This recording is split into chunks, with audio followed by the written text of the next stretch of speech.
Hola, buen día para todos. Hoy estudiaremos muerte en un mundo pecaminoso. El versículo de memoria lo encontramos en Romanos capítulo 5 versículo 12. Dice la palabra de Dios: por tanto, como el pecado entró en el mundo por un hombre y por el pecado la muerte, así la muerte pasó a todos los hombres, por cuanto todos pecaron. Oremos. Padre santo y poderoso Dios, gracias, oh Señor, porque a pesar de la desobediencia del hombre, Tú enviaste a tu Hijo, Señor, a morir por nosotros en rescate. En el nombre de Jesús. Amén. El Padre y el Hijo decidieron crear este mundo. Lucifer tenía mucha envidia y celos de Jesucristo. De esta manera, Lucifer estaba en contra de Jesús. Al verse vencido Lucifer en el cielo y ser expulsado, decidió acabar con la felicidad de Adán y de Eva en esta tierra y así poder atacar al mismo Dios, porque él había creado a la raza humana. Satanás quería llevar a Adán a la desobediencia, a que cayera en pecado para ver qué hacía Dios, porque al verse Satanás y sus ángeles desterrados del cielo, ahora querían alcanzar misericordia delante de Dios. Como Dios lo sabe todo, conociendo la estrategia de Satanás, advierte a Adán y a Eva para que estuvieran vigilantes y no se expusieran a la tentación. Dios siempre ha tenido restricciones y anhela la obediencia de sus criaturas. De esta forma nos tocaría estudiar la caída de Adán y de Eva, pero Dios siempre tiene un plan para sus hijos, así que nosotros debemos cuidarnos de los engaños de Satanás. Dios hizo un mundo perfecto. La muerte era desconocida para Adán y también para Eva, pero Dios en su infinito amor les advierte de los peligros que enfrentan. Les dice que pueden comer de todo árbol, pero del árbol de la ciencia del bien y del mal no comerán, porque si comían morirían. Ellos sabían del peligro que afrontaban si desobedecían. Dios es amor. Él no quiere el mal para sus hijos. Dios les habla del peligro. Ahora ellos tienen que tomar una decisión. Leamos Génesis capítulo 3, versículo 1 al 4. Dice la palabra de Dios: pero la serpiente era astuta, más que todos los animales del campo que Jehová Dios había hecho, la cual dijo a la mujer: ¿con que Dios os ha dicho, no comáis de todo árbol del huerto? Y la mujer respondió a la serpiente: del fruto de los árboles del huerto podemos comer, pero del fruto del árbol que está en medio del huerto, dijo Dios, no comeréis de él ni le tocaréis, para que no muráis. Entonces la serpiente dijo a la mujer: no moriréis.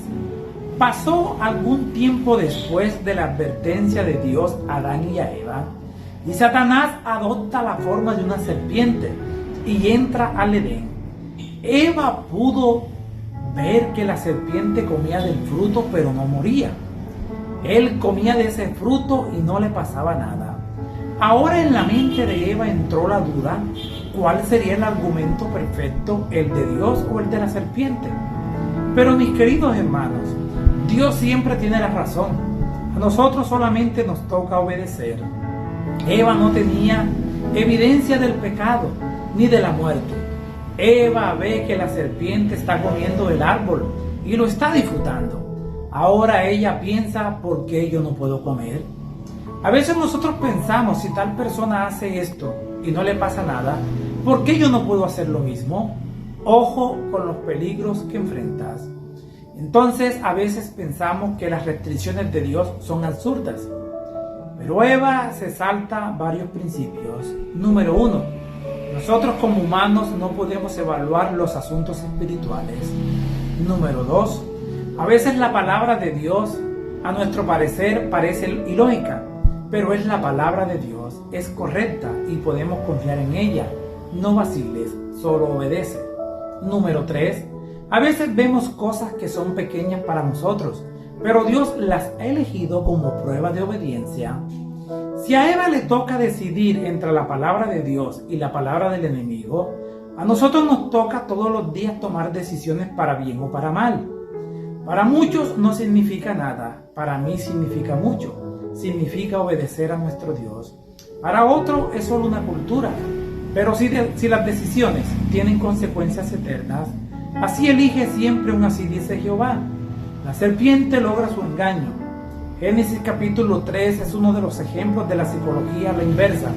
Es la psicología de la tentación. Dios había advertido que si comían del fruto prohibido morirían, pero Satanás en su astucia utilizó varias estrategias para llevar a Eva a cometer pecado, para que ellos llegaran a la muerte. Número 1.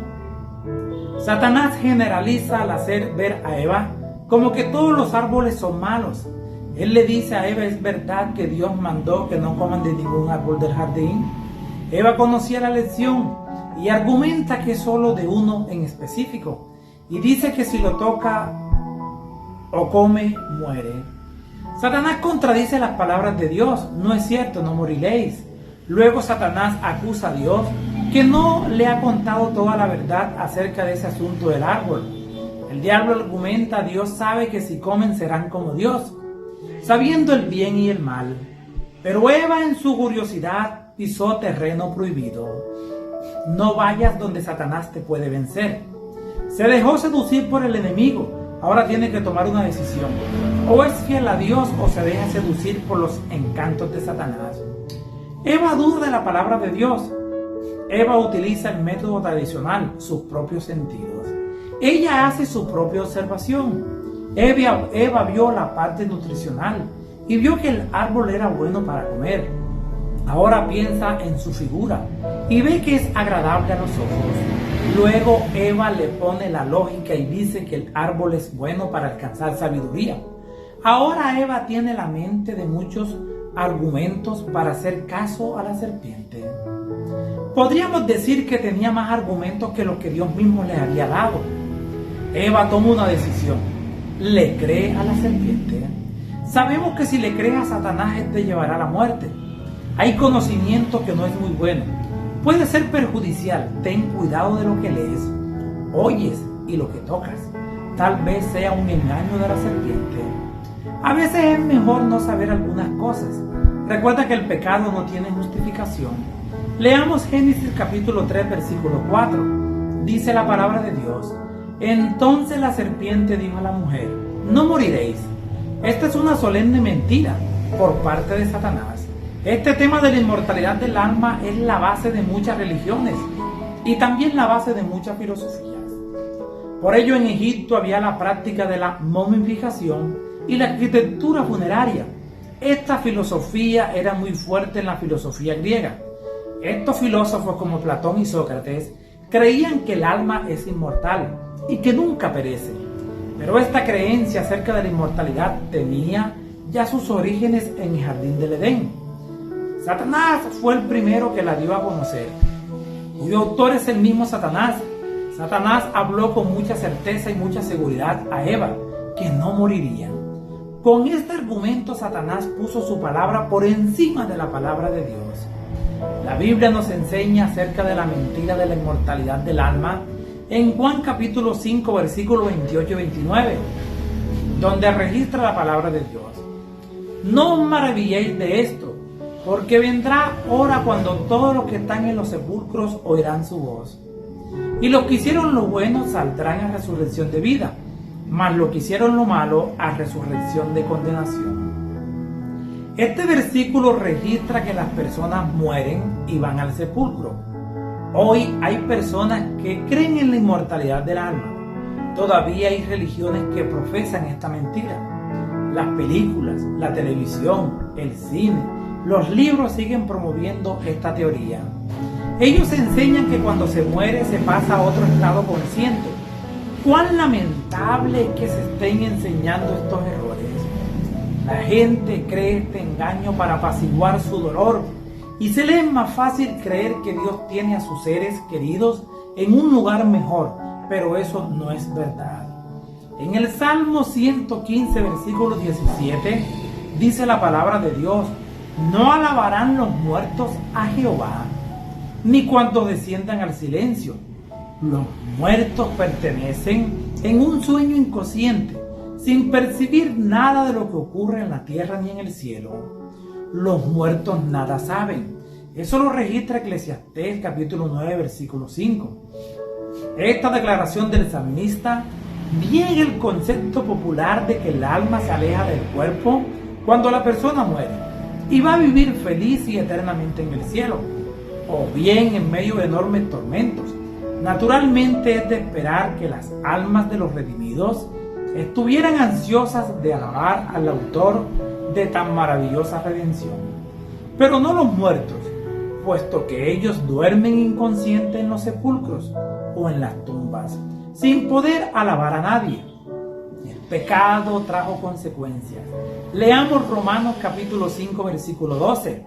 Dice la palabra de Dios: por tanto, como el pecado entró en el mundo por un hombre y por el pecado la muerte, así la muerte pasó a todos los hombres, por cuanto todos pecaron. Eva en su laguna mental, en su emoción desenfrenada, no se dio cuenta de las consecuencias que iba a afrontar después de desobedecer a Dios, después de cometer pecado. Con tan fatal decisión de Eva rompió su lealtad con Dios. Ahora pierde el privilegio de encontrarse con Dios cara a cara. Ahora es leal a Satanás. En Génesis capítulo 3 se registran algunas consecuencias trágicas. Ahora ellos tienen miedo de Dios. Se escondieron, se avergonzaron de sí mismos, se acusaron mutuamente, tal vez sintieron dolor y finalmente morirían. Ahora la naturaleza también se ve afectada, se ve deteriorando. Ahora todo lo hermoso del jardín del Edén cambia. Ahora algunas flores y hojas se caen. Adán y Eva sintieron mucho dolor al ver eso en la naturaleza. Sintieron más dolor que el que siente un ser humano al perder a un ser querido. Cuando Adán vio que las hojas de los árboles caían, pudo darse cuenta que la muerte era el destino de todo lo que tenía vida. Ahora Adán y Eva no mueren inmediatamente. Ese día recibieron su sentencia de muerte. Ahora le toca sudar mucho para poder comer hasta que vuelva a la tierra. Volvería al polvo. Hoy sufrimos las consecuencias de la desobediencia de Adán y de Eva, pero debemos dar gracias a Jesús por su sacrificio. Gracias, Cristo Jesús, porque viniste en esta tierra a morir por mí. Gracias a Él podemos alcanzar vida eterna. En esta tierra nueva, el pecado no volverá a existir nunca más. Dios promete salvación. Leamos Génesis capítulo 3, versículo 15. Dice la palabra de Dios: y pondré enemistad entre ti y la mujer, y entre tu simiente y la simiente suya. Esta te herirá en la cabeza, y tú le herirás en el calcañar. Empezando Génesis 3, encontramos la gran tragedia que invadió este mundo. Todo cambió con la llegada del pecado. Ahora Adán y Eva saben que era tener lo bueno y haberlo perdido. Tal vez se arrepintieron, tomaron una decisión. Ahora están experimentando lo malo. ¡Qué trágica decisión! Ahora hay desesperación. Dios les ofrece su misericordia para ellos, mostrándoles seguridad para el presente y esperanza para el futuro. Ahora aparece la maldición para la serpiente, pero por otro lado está la esperanza mesiánica. Dios habla de enemistad, implica un conflicto entre el bien y el mal. Pero Dios promete controlar el pecado. Ahora le toca a Dios seguir lidiando con Satanás, y Dios ofrece su gracia a la raza humana. Aunque como seres caídos y esclavos del pecado, pero Cristo implanta su gracia en cada vida de nosotros. Esa gracia de Cristo crea enemistad contra Satanás. Debemos nosotros aferrarnos a esa gracia para estar enemistados con Satanás. Si no fuese por esa gracia transformadora y el poder de Dios, la humanidad continuaría siendo cautiva de Satanás. A Dios le toca sacrificar un animal para introducir la promesa mesiánica. Adán siente vergüenza porque por su pecado debe morir un animal. A Adán le toca matar un animal. Eso solo le correspondía a Dios, pero ese sacrificio serviría para ofrecer una ofrenda por su pecado. Adán se dio cuenta que ahora le toca morir a un animal inocente y se vio en presencia él mismo de la muerte. Ahora por esa muerte contempla por fe al Salvador, al Hijo de Dios, que un día vendría a morir en sacrificio en favor del hombre. Leamos Hebreos, capítulo 9, versículo 28. Dice la palabra de Dios: así también Cristo fue y ofrecido una sola vez para llevar los pecados de muchos, y aparecerá por segunda vez en relación con el pecado, para salvar a los que le esperan. Ahora a Adán y Eva le toca irse de Edén, sabiendo que morirían, pero Dios no los envió desnudos, ni con sus hojas de higuera. Dios mismo les hizo túnicas de pieles, un símbolo de justicia protectora. De esta manera el Evangelio fue revelado desde el mismo Edén. Tú tienes derecho a ser salvo, así que si quieres salvarte, entrégale tu vida a Cristo Jesús. Les habló Flavio Martínez. Que la paz de Dios les acompañe en este día.